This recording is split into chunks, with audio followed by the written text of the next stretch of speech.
স্বপ্ন দেখাবো, যেখানে আমার সন্তান আমার স্বপ্নই বিপর্যস্ত হয়ে আছে। আমাদেরকে মানসিক শান্তি দেন। আমরা জাতি গড়ার কারিগর হিসেবে নিজেদের গবেষণায় লিপ্ত করবো। আমরা গবেষণায় ফিরে যেতে চাই।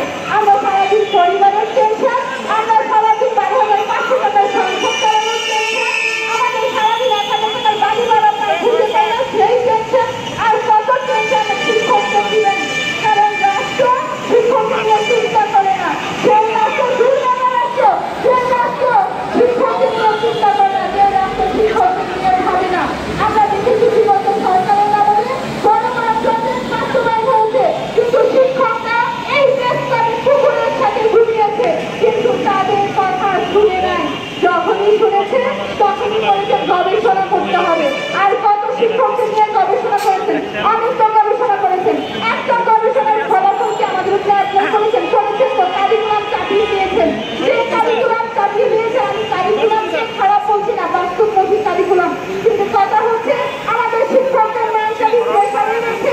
দেশের পারিপার্শ্বিক অবস্থা বিবেচনা না করে এই কারিকুলাম কিভাবে আমাদের উপরে চাপিয়ে দিয়েছিলেন।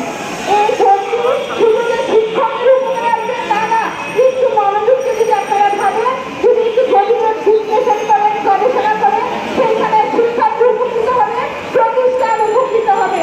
কিভাবে সেটা? যখন কোনো শিক্ষক নতুন কোনো প্রতিষ্ঠানে যায়, তখন তার সর্বোচ্চটা সেই প্রতিষ্ঠানে দেওয়ার চেষ্টা করে। আর একটা শিক্ষক যখন বছরের পর বছর পরিবার থেকে দূরে একটা প্রতিষ্ঠানে পড়ে থাকে, তখন সেই শিক্ষকের কাছ থেকে পুরো ভালো কিছু আশা করা যায় না। তাই আমি বলবো যে দ্রুত শিক্ষকদের এই দাবি, বাজেট দাবি আপনারা মেনে নেন।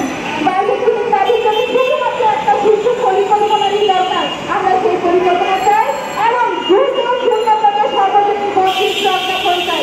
ধন্যবাদ সবাইকে। ধন্যবাদ তানিয়া ম্যাডামকে সুন্দর বক্তব্য উপস্থাপনের জন্য।